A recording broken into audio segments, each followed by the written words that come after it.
Hi, my name is Dr. Moore. It's a new day and it's a new lesson. We're going to cover the lesson, gauging your relationship to learning. Now, gauging your relationship. When I was actually in college, the student science, I always studied how other people thought. And I realized that people think differently and uniquely, but they all went through these distinct stages, I believe, from learning information from the first time to mastering it.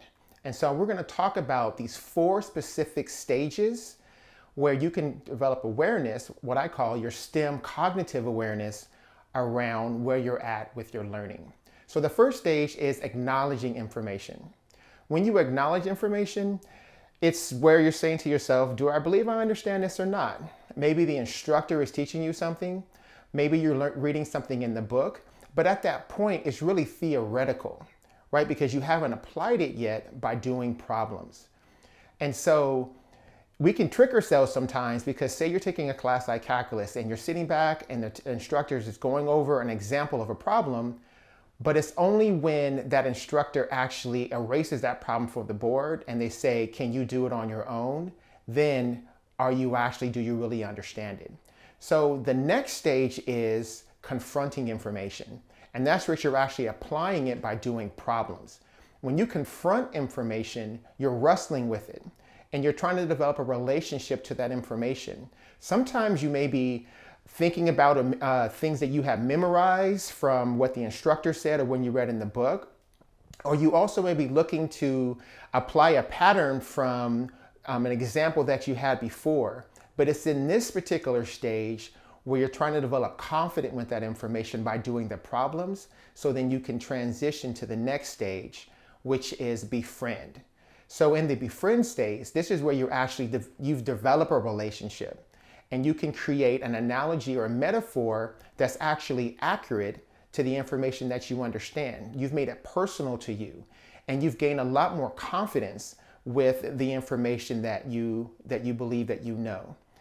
And you're starting to be able to apply that information with confidence. Now, the next stage is the mastering stage. And when you've mastered information, you not only are able to understand what the big picture is, but you can understand how the information is placed into context to that big picture. You also have the ability to ask really good questions and be able to test yourself to make sure that the information that you have is actually correct. You're also able to tie new information to existing information.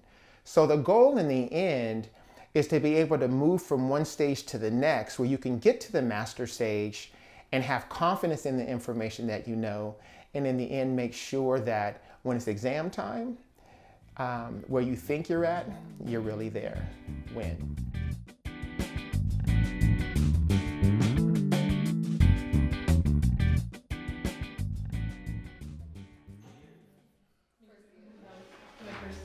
All right, you guys, we're going to go ahead and get started. So welcome everybody to the Fall 2024 MESA Workshop Program.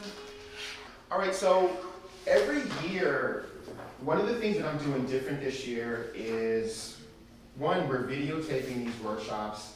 This particular workshop, if I had a preference, would be the first workshop that I would do every time someone new came into MESA, because I feel like it's very important to have some structure around how you approach studying for your STEM classes, and then documenting the process so then you can refine it, not only at the beginning of the semester, but at the end of the semester and during, along the way. And so this may be a workshop that you guys have seen before, but I wanted to make sure I started the semester doing this, and I tape recorded it, so anybody who comes into MESA afterwards, this is going to be, in my mind, one of the core workshops I'm going to have them take a look at in regards to the video and be able to implement some of the things we're going to talk about. So if you have your book, it's the very first lesson on gauging your relationship to learning on page 3. If you don't, I still have some copies. And for folks that are in virtual land that don't have a the book with them or a copy of the book. If you actually log into the MESA website and you click on courses for MESA workshops, then I believe you can also click on the lesson, Gauging Your Relationship to Learning, which should be lesson 1.1. All right, let's go. So, gauging your relationship to learning. Maybe I'll have Jessica, because she's right in front of me, read that very first quote for us real quick. Life is just a mirror, and what you see out there, you must first see inside of you. All right, so what do you think Wally Famous Amos is trying to say with that quote? That there's opportunities available to you that you can get as long as you believe you're capable of getting them. Okay, opportunities available if you believe in yourself. Anybody else have anything they want to add or subtract from that? Maybe like you want to see a change in the world or you want to succeed, you have first have to have like self-reflect and have your own plan on how to get there. Okay, Johnson's talking about self-reflection, developing a plan inwardly. All right, anybody else? I think it's kind of like if you're like you want to see like good around you, you want like good things to happen. You kind of have to see that within yourself. Okay. Kind of like things that are around you. Kind of it starts looking within. I was kind of thinking something similar. Like if you see people being successful, then maybe you have to realize that you also have the potential to be successful as well. Okay. All right, so I'm going to add my little twist to it. I like the comments that have brought up thus far. For me, you know, everything that exists that you can see outside of yourself, and I'll just say that everything exists started with an idea, right? It started with an idea that someone's mind received, and they were able to take that idea and then put structure to it, either drawing a plan for it, writing it out, putting words, and then they put their energy into it. They also put their emotional energy and passion and work into, then it manifested, right? But it started with an idea that wasn't something, right? Somebody had to design this table, right? Someone had to design these boards, and it started with an idea. So in my mind, what's important for every person, especially students of science that want to create, is that you have to learn how to master your inner world. Right? The part inside your mind where you think and you process information. And your thoughts, either them be positive or negative, will reflect on what you see in your outside world. Right? Our thoughts have power. Our thoughts are energy. Right? Our minds are not only receivers, but they're transmitters of energy, of thoughts. So our thoughts have energy, our emotions have energy, and we have to learn how to master our thoughts so we don't recycle trauma over and over again, and be able to have positive thoughts that can counter negative thoughts, right? Because you're getting ready to start an exam and you don't want to go into the exam thinking like, I know this exam is about to be hard. Damn, I know this teacher's about to throw some stuff I've never seen before, and I know I'm not going to be able to figure it out, right? You're saying all those things, and then what happens? That's what you manifest, right? Damn, I knew it. See, this right there. Or a solution exists to all the problems on this exam, and all I need to do is open my mind and receive them, and I'm gonna figure it out before that last bell hits, right? It could be that too. And we also have to learn how to master our emotions, where we don't get triggered by the things that happen outside of us, and then we create that trigger in regards to the things that we see outside of us too. People who live in fear always seem to somehow have things that happen to them that reinforces that fear. Just think about it, right? But I think that that's kind of what, Mr. Amos, Famous Amos, is saying. Does anybody have any thoughts or comments about anything that got brought up thus far? All right. So then we have Nikita. Could you read that paragraph for us real quick underneath that quote? While I was an active student of science in college, I realized that each person I studied with had a personal and unique way they engaged in the learning process. Although the rules of engagement varied, it became clear to me that they each passed through clearly defined stages from first engaging new information to mastering it. The 4 stages described in Figure 2 provide an opportunity for you to become more aware of what stage you're at in the learning process as you actively move towards mastery. So, one thing that I'll always say about myself when I was a student, and I still am a student of science, because I feel like I'm a student for life, is that I wasn't the smartest person, but I felt like I just study people, right? I'm a kind of people's person where not only did I study myself, because I think a smart person who studies themselves and studies their actions and can learn from them, is powerful. But I think a wise person can even learn from people outside of them and be like, damn, I'm not gonna do that. Why'd you do that? Okay, what was your process? I'm not gonna do that either. Oh, I need to do that because you were waiting while you did that. So that was one of the things that I did is I studied not only myself and my process, but I studied people around me. And I like to kind of put things into categories if I can. I know that everything in life you can't generalize and put into categories, but if I can put structure around things that seem like they don't have any structure, it just makes me feel safer in my regard to playing outside of that structure. Because I can put it in the box and be like, no, it doesn't fit in this box. It's outside of this box. And I'm like, okay, that's what's up.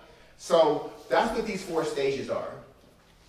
And so the first stage, and this is the first stage that I went through when I was at the community college, just like you, was acknowledging information, right? So at this stage, I'm in front of you and I'm teaching you calculus, right?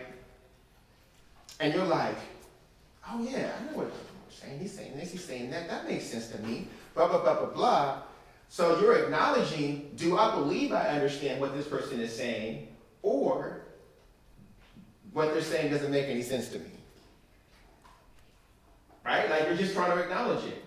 And so that stage is actually the easiest stage because it's not high stakes. The only high stakes is if you believe you know it, then now you have to prove to yourself that you actually know it and can deliver, right? Because the thing of what I love about science and math is that whatever you believe you know, it's you believe you know it in theory, but it's always going to come down to can you do the problem? And even if you get the problems right, if you don't understand the steps along the way of why that problem's right, then that's going to come out when I do the 2-step twist on you, and you're like, oh, but it doesn't look the same way that I memorized it before, or that the tutor said, I still don't know it, right? So these are the additional stages that we have to go through, but the first stage is I'm going to acknowledge that I believe I know it, which is going to take a little bit more things that you may have to do to get yourself to a point where you actually can own that, or this don't make no damn sense to me, and I need to figure out how to move forward. Does that make sense? All right. So, and one of the examples that I use in here is someone's doing math, and then they go through a step on the board, and you say you know it, and then I erase it, and I say you do it. And you like, what? Right? Like you understand my logic, but that's not your logic. Right? You understood my steps, but that's not your steps. It's not your steps independent of someone explaining it to you. So again, we have to do some additional things. All right, so the next step, confront the information. Johnson, go ahead and read that for us real quick. At this stage, a student is engaged in doing problems that test their understanding of math and science concepts that they have recently learned. The aim is to strengthen their belief that they understand the concepts or information through application, so they can solve related problems when exam time comes. During this stage, a student wrestles with the information and tries to create some kind of meaning with the material.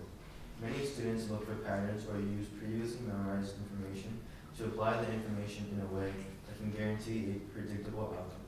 Confidence is increased through correctly answering problems.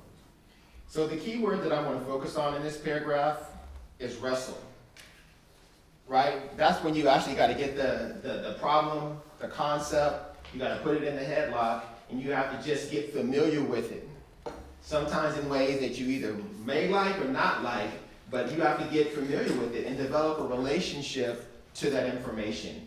But at least at this stage, you're not telling yourself, I know it for real, but you're basically saying, let's put me to the test now and let me see how I do, as I try to box this answer. And the third stage is befriend. Let me see, Dewan, go ahead and read the befriend real quick.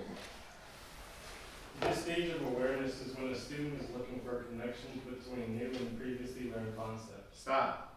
So what am I trying to say with that, Dewan? And why is that important? Well, I think it's important because, if you're connecting some previous knowledge to new knowledge, I feel like that's when you can strengthen both of those and really strengthen the bonds.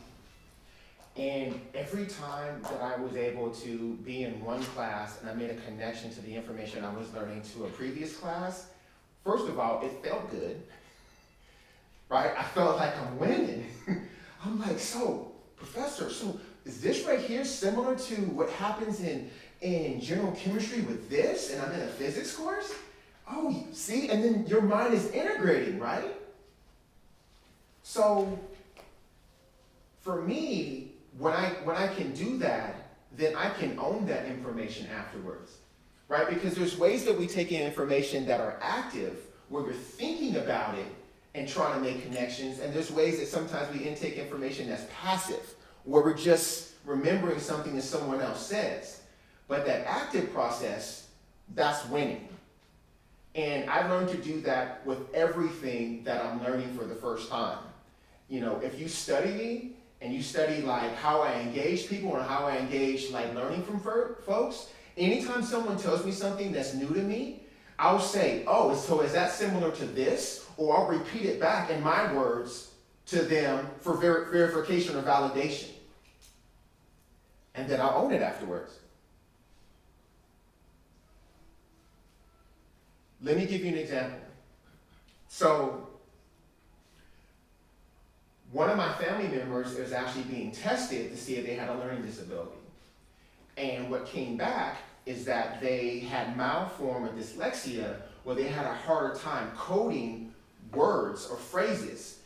So when they look at sentences and they start to read that sentence, their mind has to work harder to process the words and put them together into a concept they understand than someone who's just processing quick. And their mind understands that when you read this sentence, it means this. So I'm talking to the person who's doing the testing, and first of all, that sounds like me a little bit. But I had all these workarounds in school, right? So I said, so is that similar to perfect pitch? I said, perfect pitch is when someone plays a musical note, they're like, oh, right away, and within a second, it's a B flat, it's a C sharp, it's an F, versus someone who's been trained on, how to be a musician. They can still figure out what that note is, but it takes them a few seconds to figure it out. But someone with perfect pitch is instant. And she's like, yeah, I never thought about it that way. But in that moment, I own that now. I made it mine. Does that make sense? So when you're dealing with concepts that are more complicated, you finding a way to connect it to existing information and develop a relationship with it allows you to own that concept for years to come. But it's an active process. It's not a passive one. So think about that. But with the befriend, you're at least now saying, I'm looking for a relationship. Go ahead, Dawn. This stage is where students should challenge themselves to make the information personal to them. Teaching others and being challenged to create metaphors and analogies related to the concepts will pay huge dividends down the road. Stop. So why is metaphors and analogies and creating them potentially important? And I may have to call some people who are actually asleep in the virtual part. Matter of fact, Max, what you thinking about that? Repeat that one more time. Or like, what was the question? I can't really like hear that much. All right, say that one more time. What was the quote? I'm sorry. You can hear the question. Oh, so the question is, why do you potentially believe that creating a metaphor or creating an analogy when you're learning something is important? Because then you can personalize it. You can, like you were saying, like you can always refer back to and relate it back to another subject. I feel like it's helpful. It was really helpful for me last semester with dealing with physics and calculus. Even though it was like an entry course, it helped me kind of like understand the topics a little bit better. All right, so I'm going to circle back to what I mentioned to you guys earlier, that everything that you learn in life, at the end of the day, it goes back to what is happening in your inner world, what's happening inside what I call your mental workspace.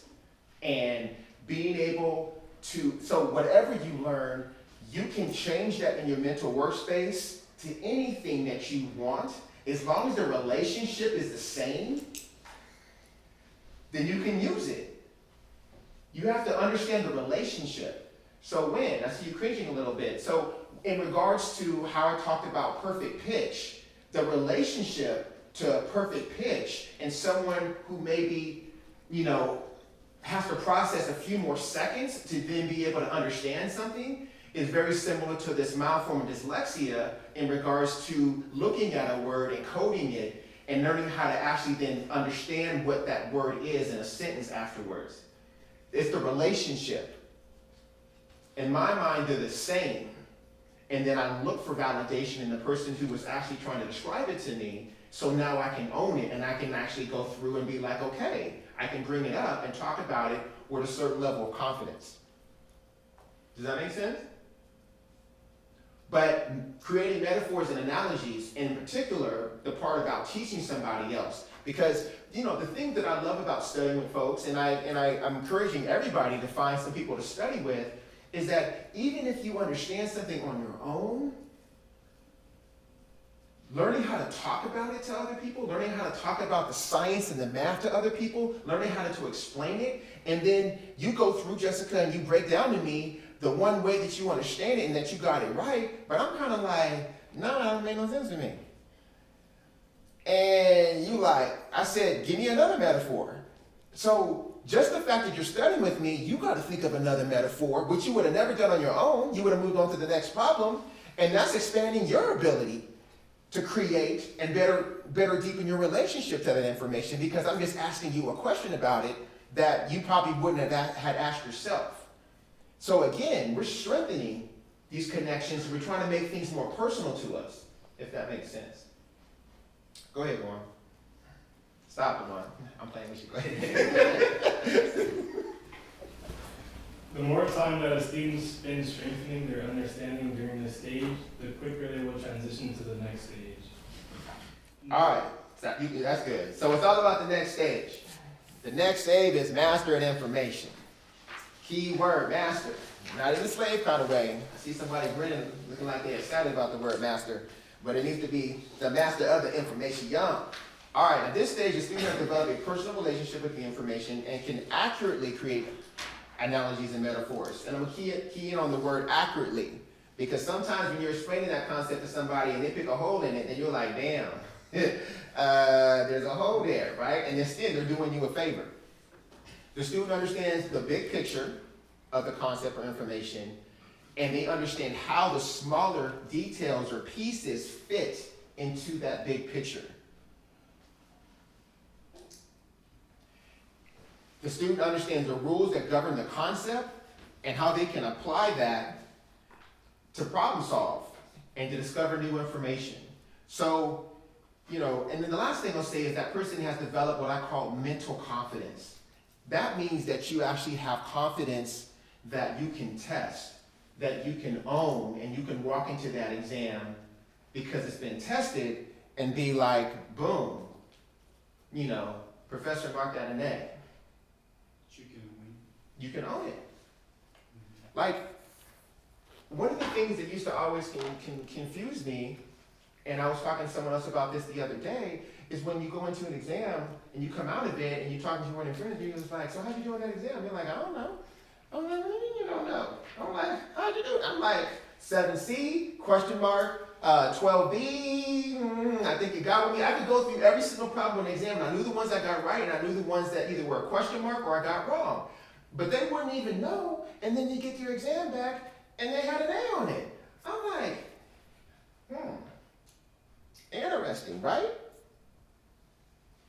But there are people who have really good processors, but they have no confidence in what they know. Right?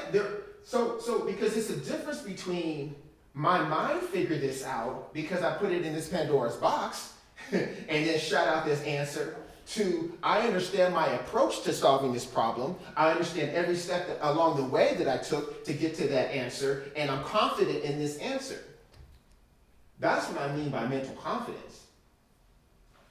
And yeah, I was a little cocky back then. I had little issues and stuff, but because I would just go to the professor and I have my exam at the end. It'd be the end of the exam. I'd go right over to the desk and I'd be like, mark that mug in there. And I would spin the paper on that mug. It looked at me like I was crazy. I was like, we good, right? They're like, I can't stand him. I'm like, I know I got issues, but it's okay. I'm gonna work through them, Johnson. I'm on the other side of that now. But it's a good thing to have that mental confidence, because anytime you're doing something new, you're hoping you can bring that into that new situation and have it be a certain level of a positive attitude that I know I can figure this out, that I know a solution exists. I just gotta open my mind, relax, and let it do its thing.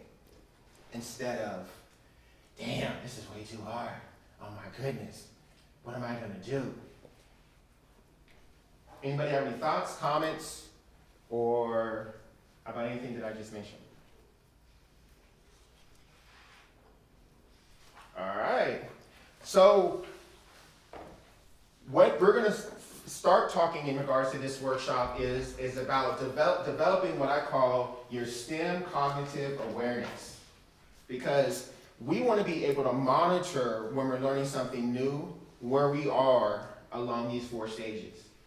And as we understand where we are along these 4 stages, then we can push ourselves and find ways to get to the next stage, right? To move from stage 2 to stage 3.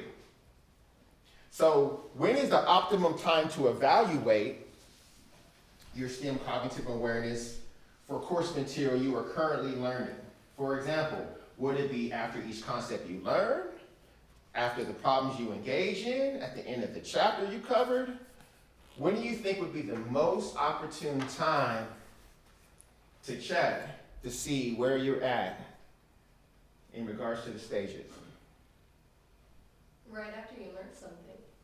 Okay, all right. I'm not mad at that. Sophia? I would probably say when I engage in solving problems, because yes, after you learn something, it's more like, oh, you read the information, you think you know what's going on, right? Mm-hmm. Once you go to solve problems, that's when you can really know if you understand the concepts. Okay.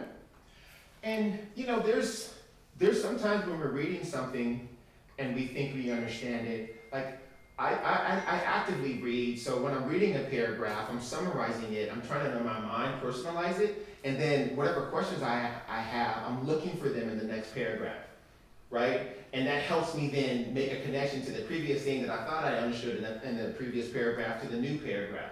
And sometimes I would be like, what did I just learn in the previous paragraph? Like I already have forgot it already. So sometimes just checking in that way, even as you go through different paragraphs or different parts of a chapter, you can still catch yourself before you even get to the problem, because you're like, I done forgot that the summary of this paragraph, I don't know what they were talking about. But yes, I do believe that you have to figure out at what stages, because then, in regards to Sophia's way, she could go back to the book and reread it, or take a deeper dive into her notes to realize, when she realized there's something that she thought she understood and she didn't.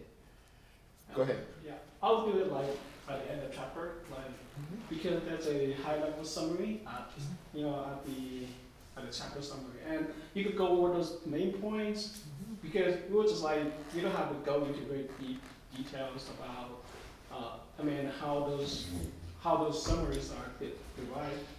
And I mean, it's a good way to test if you could understand the underlying information that's linked to that summary or conclusion.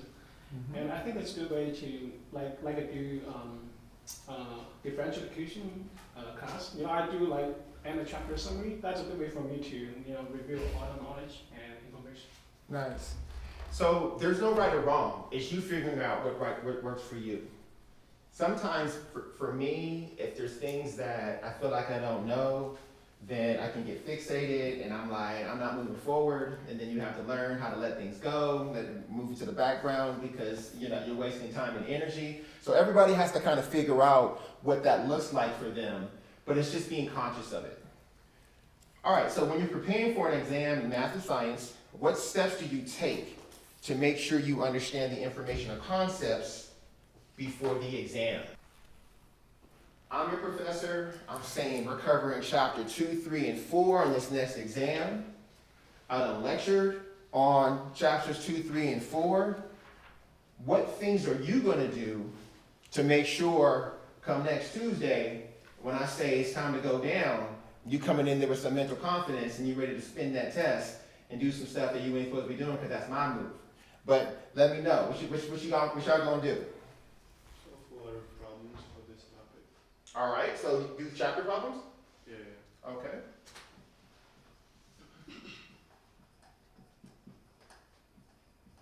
What else? Review notes in the chapter to make sure you plug any holes you have in the concepts. All right, read chapter notes.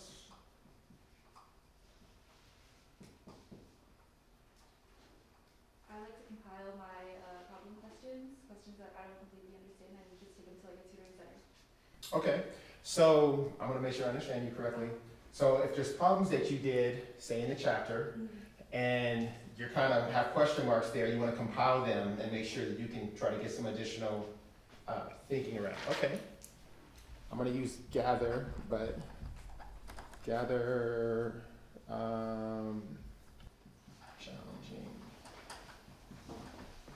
problems and look for additional help. Is that okay? All right. Go ahead, Johnson. Make sure there's like spaced repetition and make sure you're not cramming before the test. Okay, time management? Yeah. Okay. All right. Practice time management. What else? This ain't everything that everybody do. What you think, Carl? I will list some keywords and say some definition about self about the. So review keywords. Yeah. Okay, key concepts. Okay.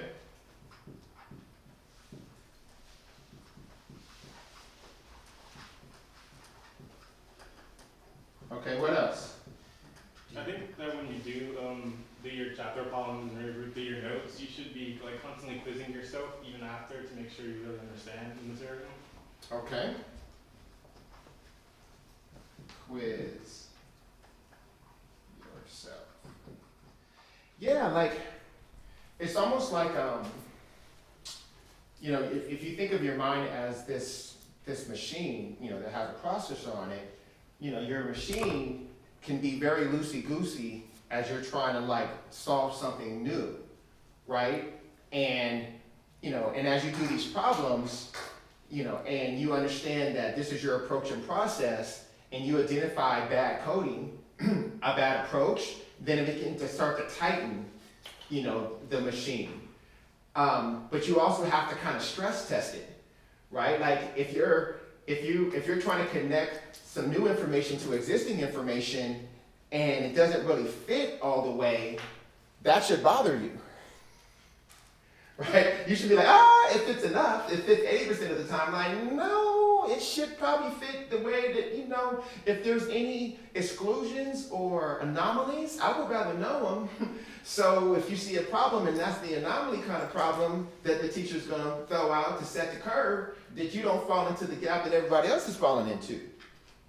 But then at the end of the day, when you do that over time, then it becomes a well-oiled machine, right? Your mind can be a well-oiled machine, and it can be able to identify, again, bad coding, bad errors. It can identify when your emotions throw your machine off because you start to freak out because you got triggered about something, right? And then you can learn how to then eliminate that emotional trigger to get back to having it be a smooth machine that's doing its thing, right? So the quizzing piece and self-quizzing piece is a good look. And I kind of have to do that all the time when I'm learning something new. I kind of always have to be like, I have to look for ways to test what I believe that I know. And in science, that's called, having a control in place, right? Having a negative or positive control that basically allows you to, when you do that experiment, you know that this lane is a positive control and it should work. This is a lane that's a negative control and it should not work. And whatever's happening in the lane that I'm doing the experiment in, I can have further faith that it actually is what it is because I have some controls. And the other thing that I do is have a check and balance system. So, anybody take biology 100A in here? Okay.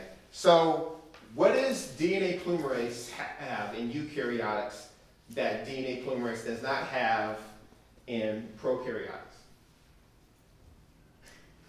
Repeat that question again. So the machinery, right? DNA polymerase that replicates DNA. What's the difference between the DNA polymerase in eukaryotes, our cells, our multicellular self, versus DNA polymerase in a bacteria or a virus? We have like transcription translation,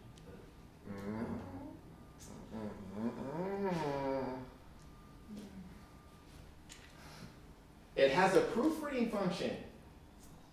We have a proofreading function. So if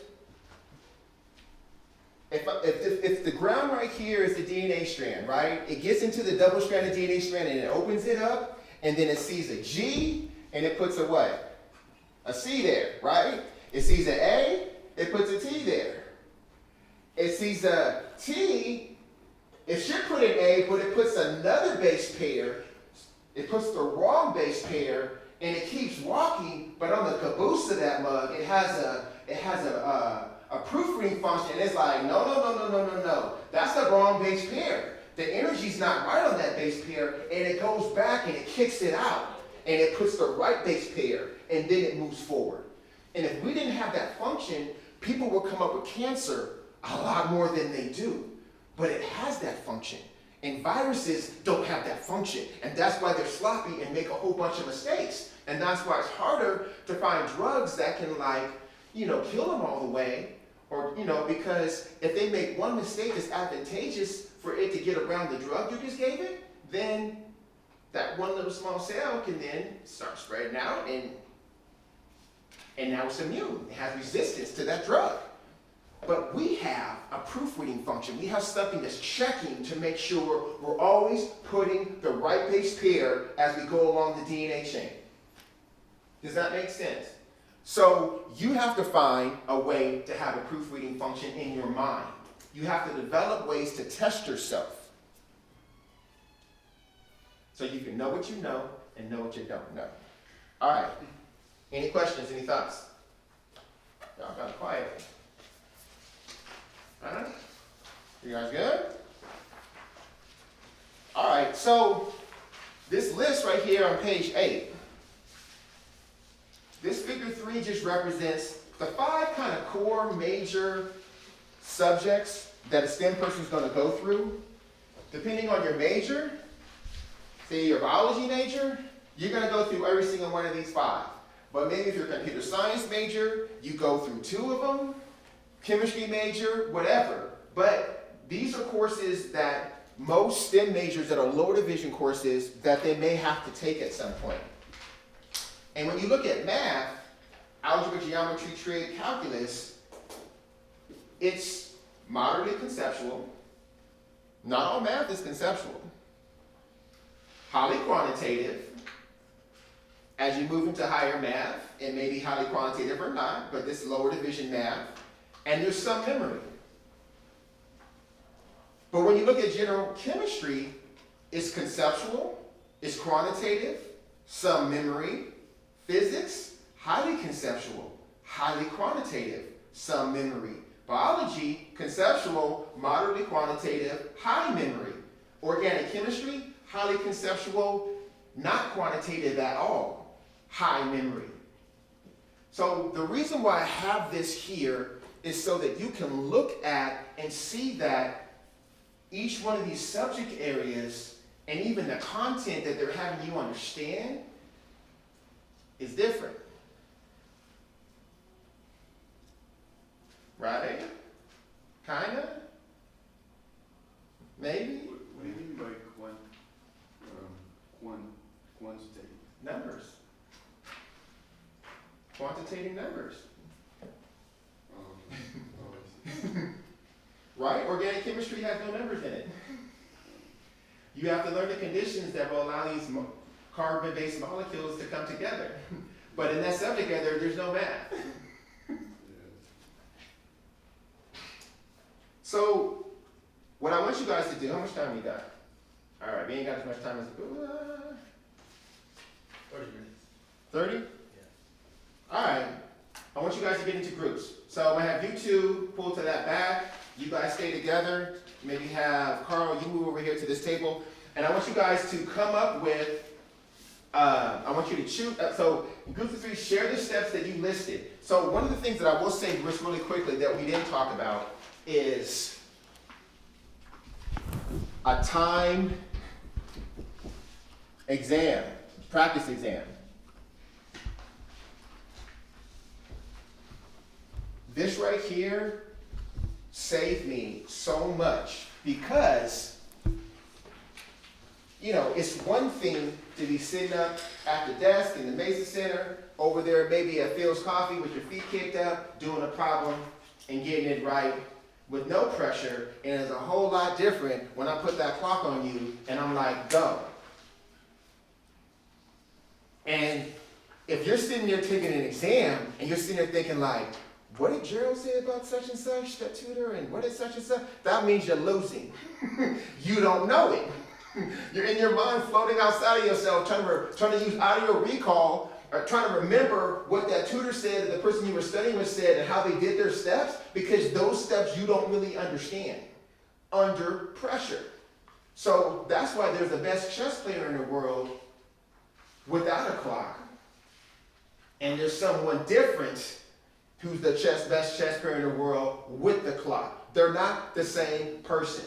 This person can outthink you with unlimited amount of time. This person can make better decisions with under pressure. You have to get used to executing what you believe you know under pressure. And it's a skill. You can learn it, but you gotta practice it. So after I've done however many practice exams, or after I've done all these different problems in the chapter, I always say one practice test to take a day or two before the real test exam, and I put myself on the clock. And if I actually get a 90 on that, I'm going to the real exam with my chest out just a little more because I went through my rigor of my process. And I tested myself. You have to find ways to test yourself. So, you know, some people, they may put, I'm going to look at videos, I'm going to go Khan Academy, look at some videos on some stuff. You know, like, this list can be a lot more exhaustive. But at the end of the day, as a student of science, we all know that whatever you believe you know, it's going to come down to the problems. It's just going to come down to the problems. And you have to get through more problems than other people. You got to get through more challenging problems. And you have to be able to get comfortable solving the challenging problems. So when you get on the exam, you like under pressure, you can relax. take a deep breath and be like, okay, I'm about to get this. I don't know how I'm about to get this yet, but mind, do your thing. You need to kick right now. And still like, oh my goodness, I can't believe they asked this. I'm not saying any of y'all do that, but I've done that myself way back when. All right, so I'm gonna give you guys 7 minutes. I want you guys to get into the group, and I want you to pick 2 courses out of those 5, and then think about what course study tactics would you put for that course. So if you pick biology, what things would you do to study for biology knowing that it's high memory versus what you would do potentially for physics where there's less memory because you can deduce and deduct things based on formulas and other things as well too. So somebody needs to, y'all go ahead and move, Carl, pivot, y'all fade to the back, and you guys need to go ahead and think about some things. I did that so well, because like. All right, you guys, we're gonna go ahead and finish this last part. We're getting close to the end. We're getting close, I wanna make sure that the folks have a class that's starting in a little bit, and that you guys can get here on time. And I got rid of my distractions, so yeah, it's a lot, but everything builds upon each other, so it just like kind of reinforces the information that you learn from like the last semester and actively retain it. All right, you guys, let's go ahead and tighten this up real quick. So we can have this group right here because they're very verbose. Do you guys want to share your 2 courses and kind of what came out and what your approaches would be for those 2 courses? Okay, so we primarily talked about math and chemistry. For math, we mostly said test your understanding with practice problems mostly, and then whatever gaps you have in your understanding, you can go back and review your notes. And then I said, like when you're learning a new math concept, try to paraphrase or summarize or explain the steps, either to yourself or to someone else. That way you immediately understand, like, these are the steps to solve a similar problem, and this is like, by summarizing it, you already are filling in the gaps, because then you have to go back or watch the video or review the lecture, or like, you understand it immediately, sort of, a little bit. Mm-hmm. And then for chemistry, we but actually stop real quick, and I would love to get Gerald's thoughts on this. I know that in my kids, when they were learning math in school, they were more challenged to take the math and put it into words. And just doing that I found that can kind of create happiness in others. Is that something that? Yeah. Okay. For sure, yes. Breaking your math up, and so trying to make real-world connections out of math the best way you can is a good idea. There are going to be some concepts that don't really have a real kind of comparison, and that's where it's really highly conceptual. That's kind of biology where you have to just kind of memorize certain things. But for the most part, there are ways that you can kind of relate these things. There's a reason why in every math section they always have word problems for a reason, okay? Because apparently the words in math can be married together. So. Okay, go ahead, chemistry. And then for chemistry, we just said, like, make sure you memorize the formulas and you're actually understanding the concept, and then you kind of find ways to, like you have to change your strategy for understanding each concept. So we talked a little bit about that as well. Okay. And what I'll also add to, even with the chemistry and formulas, one of the things I used to always do is ask myself, like, what does this symbol mean? Or what does this if it's an ideal gas law, like I have to ask myself, like, what does each thing in that formula, the PV equals nRT, what does it mean? And what's the relationship between it being on one side of the equation or the other side? Does it mean it's directly proportional? Does it mean it's indirectly proportional? If one goes up, I have to kind of have an understanding of like what the formula meant, and then it allowed me to further own it. Go ahead. I'm sorry, I want to add that. That's actually very, very, very important. I don't know how many times I talk to students and say, hey, what does this math equation mean? Every symbol has a place for a reason, okay? So again, very important. These equations aren't just letters randomly put together, right? They all have a value, they all have a meaning of why they're there in the first place. So yes, learning math equations just like how you learn that chemistry equation, same idea. Very, very good idea to do that. All right. How about this group? So we chose biology and math. And for biology, we said to review the chapter notes and also key concepts mentioned in lecture, and that's going to help with the conceptual side of biology, because you can kind of make sure you understand the topics, and to be able to like personalize the information that you take, I guess the topic and information you're taking in. We also said to quiz yourself so that when you're studying, you can quiz yourself to make sure you memorize things correctly and just going back and forth. And also time practice exams, because by doing that you can kind of make sure you're getting everything conceptually and remembering things right, and also practice your quantitative aspect of it. All right, stop real quick. I'm just going to add something. So one of the things about biology is that because there's so much memorization, I don't have a photographic memory. I know, I've studied with people who do. I don't have one. My memory's pretty good, but it ain't photographic. It ain't like others. So for biology, biochemistry, I got flashcards and I'm just flipping them. Right? And I would just have a stack of them and I would just flip them on the way to school. I would just flip them in between class. And I did that in organic chemistry too, where it's just high memory. I'm flipping the cards and I'm talking to my friend Jerry. I'm like, Jerry, how do you put a bromine on the secondary carbon? There's 2 different ways. Boom, boom, boom. And I would just flip the cards and we would just test each other. And that was my way of kind of grounding it. And the other thing is that for classes that are more sometimes a process, I can create a story around that process. Very similar to the DNA replication of this DNA polymerase getting on the DNA and then opening it up, right? And then being able to then replicate in that way. In my mind, it's a story. And I remember that story forever. And I could stop at different parts of that story and ask myself, what's gonna happen here? Because in biology, especially if it's something that's a process, they're gonna disrupt that process and ask you what happens. Right, that's the given.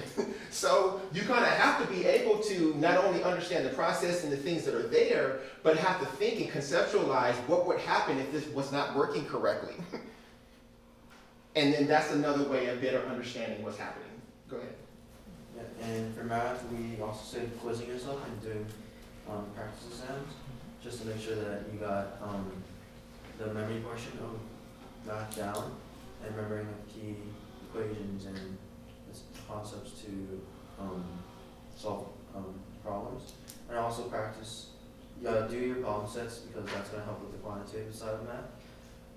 And also reviewing key points mentioned in lecture to make sure that you understand everything conceptually. And also go to office hours and tutors if you need extra help. Okay, nice. How about this group? I could break this. So for general chemistry, we place annotating conversions and word problems. I like to specifically do that in red pen, just so that way we can understand the processes better and tie it back into, or I guess structure it with math. And for physics, we integrate concepts with trigonometry and review those notes. So once again, kind of reinforcing our conceptual knowledge with our math knowledge to better describe the processes. Okay, nice. So part of what this workshop is, this lesson is for one, you guys to learn how to be conscious of what stage you are as you are moving through learning the material. Are you at the knowledge stage, or are you at the master stage, or somewhere in between? Hopefully, in my mind, you want to be at the befriend stage before that exam. It may take years to get to the master stage, and then you realize that there's still other things to learn, but it's just part of that process of still kind of owning what you believe that exists out there and being able to talk about it and own it in that way. But all this work is going to come down, in my mind, to what things you actually apply and the discipline you either have to then implement that during the semester. So for the homework assignments, and again, this isn't homework that I'm actually going to be collecting from you. This is not homework that you have to just try to put something together to, please me. This is your own inner homework for you to develop processes and ways in your inner world to begin to own and personalize your way of thinking. So the pre-exam analysis is being able to go through different problems. In this case, they're problems that deal with, I want to say, physics, and being able to give yourself a symbol around the different problems you're doing at the end of each chapter so you can have a better sense of where you're at. And again, that's just acknowledging at this point, at the end of doing a problem set, where do I think you're at? And we had one of your peers talk about grouping those together and going to talk to a tutor, or going to the learning center, or maybe going to a study group to holler at some folks to see if they may know different ways to think about it and or understand it better. But the second part of the homework is what we call course study tactics. So at the very end of the book, for folks that have the book, the course study tactics is writing down what your course study tactic is right now for your math course, for your chemistry course, for your biology course, putting the date on it, putting the name of the exam. And then what are you currently going to do before the exam? So you can list out the things that you believe you're going to do that's going to allow you to master that information. It's on page 185, if folks, I'm looking for it. And then after the exam, it says, what did you actually do? Right? No, you didn't go on Khan Academy. Now, you didn't do half of that shit that you said you was going to do. So you need to acknowledge exactly what you did before that exam, just to keep it real with yourself, because we're documenting the game, right? So then you could ask yourself what worked and what didn't work. And then how do you adjust your course study tactic for the next exam? And I'm going to focus on the word adjust, because we all want to win, right? I like W's. L's are kind of hard, to take in, but it does give you an opportunity to grow. But if you get an L and you don't self-reflect on how you got that L, then the likelihood of you doing something similar like that again is going to be high, right? So you have to learn how to really go back and analyze objectively why and how things didn't turn out the way that we wanted them to. And we have to be honest with ourselves about it. And even when you have a W, if you don't understand the approach you took and the steps you took along the way to get that W, then you're not conscious of it, where you can potentially replicate it again in a very similar situation. Or you're not conscious enough in a very similar situation to refine it slightly because it's a little different than the one you got the W in before, right? So being conscious of our steps and documenting that is a good look, period, if that makes any sense. We also have a part on here about the individual people in your study group. You may have to list that down, because Sophia liked to talk a lot, and I'm going to have to let her go, right? She didn't let me get to all the stuff I needed to get to. Not this Sophia, another Sophia, right? But I'm just saying that, sometimes people aren't really good people to study with because they're not as locked in or focused as others, and you may have to let them go, and it's not even personal. I like you as a person, but we just ain't something together. See you when I see you. Anyway, I'm gonna quit. All right. Any questions about this? Because on the other side, we have the post-exam analysis, and I encourage you to do this. Everybody needs a buddy in the course that they're taking right now. You need at least one buddy. So when you get that exam back, you're not just saying, "Ooh, damn, it was the professor's fault because he or she has, they don't talk clearly, or they threw some stuff in the exam that they didn't talk about," whatever. You need to go through every single problem that you got wrong and ask yourself, check it. Was it a word problem? Was it a multiple choice problem? Was it a mathematical proof? Was it a quantitative problem? Was it a memory problem? Was it a logic problem? Figure out specifically what that problem was, and then ask yourself, why did I get it wrong? Was it a calculation? Was it my reasoning? Did not understand the concept? You're going to have to go back and pick apart exactly why you got that problem wrong and do your proofreading and figure out a way to make sure that never, ever, ever happens that same way again. Again, if I lose, I'm damn sure not going to lose that same way again. It's going to be a different way, right? I'm not saying, that's just life, right? But if you don't go back and do the work, so you being able to have a buddy in your class and having you guys go back over your exams together and asking and getting a sense of why they may have got a problem right that you got wrong, and having them teach you about that, that's how you win-win, right? Because I meet Mia, as my study partner. I'm like, she set the curve on the exam. I'm not gonna sit here and hate on her. First of all, I'm gonna congratulate her because trust me, I exhausted all possibilities to get an A on the exam. It just got with me. So then I'm gonna be like, Mia, we need to study together. You need to break down to me how to figure it out. I need you, and you know what I'm saying? Like, it's just, people need alliances with people who think differently than them so they can better your perspective on how to solve problems. Does everybody know the difference between a perception and a perspective? I'll say it quickly because we gotta go. A perception is your perception of how you view the world. That's what's happening, how you put together meaning in life based on what's happening inside your inner world. But a perspective is you have to move outside of yourself and think about how this other person is viewing the world. And we need a diversity of perspectives, not your own perception. You can't, and that's what happens in this country right now. You have people living in their perception and they don't even know how to get outside of it and don't even think that is valuable. And they want to huddle with people who have the same perception as them that can reinforce that this is really reality. But as students of science, we want diversity of perspective. We want people who think differently than us around us because they can teach us something.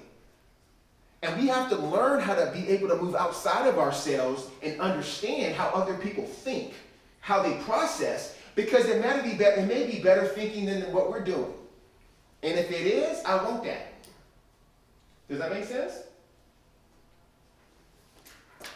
So being able to go through an old exam with somebody else and understand their perspective of how they may have viewed that word problem and came to a different conclusion of what they thought the professor meant or wanted is a good look.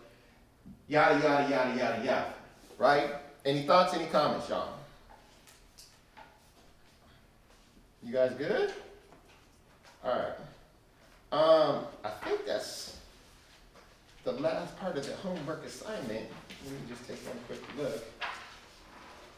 Somebody needs to be checking me and they ain't, but that's okay. But if you adopt these additional things that I'm suggesting for you to do, and it may take a lot more time up front to start to do these additional things. One, I'll just let you know you will get quicker at it.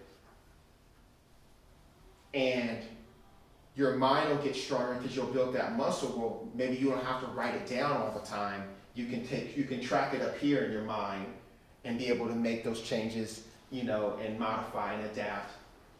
And you'll further fine-tune your machine. Right? What we're talking about right now at the end of the day is machine learning on yourself. Right? You need to fine-tune your machine. All right, any last thoughts or comments before we kind of close things out? All right, so go ahead, Jocelyn. I was going to say that was really interesting how you brought up like perception and perspective. And I think it applies bigger than just learning and applies to other aspects as well. That's really interesting. It's about life, and it's one of the reasons why I'm saying that, like, as I'm a friend to people, like people that I'm friends with, if me and you are friends, I know how you think. Like, I've studied you, I'm your friend.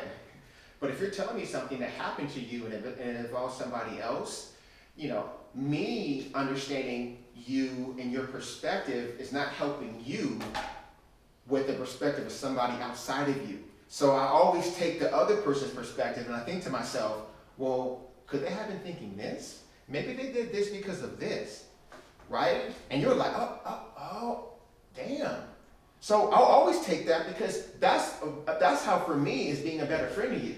Not just agreeing with you, pumping you up like, man, they did that. I can't believe, there's a time for that if the person kind of needs that, but I know I'm doing it just because they need it in the moment. And I'm like, we kind of, you're wrong, right? But having that outside perspective is just a good look, period. And I will go to people that I know that have a different perspective than me, and I'll ask for that. Like, I'll set the scene up, but I want you to start to dissect it from a different perspective. Maybe it's a female perspective versus a male perspective. Maybe it's because this person has a certain life experience versus this other person. Whatever that perspective is, it's just a good look. And then at the end of the day, when you can begin to understand a lot of other people's perspectives, then you can have a more comprehensive way of moving in life where you don't offend folks, and you can actually be effective communicating and working with other people in relationships, right? Any other thoughts and comments? This semester we're going to focus more on the first section of this book. So we're going to focus more on intellectual self-awareness. And you guys are going to definitely have and get exposed to a lot of different tactics and strategies to develop frameworks in your mind to conceptualize information. But the next semester we're going to focus more on the emotional self-awareness section. And we're going to talk about techniques on how to manage fear and doubt and how to make sure your mindset is locked in to go. All right, does anybody have any questions for me? All right, so you guys have a great weekend, and we'll go from there.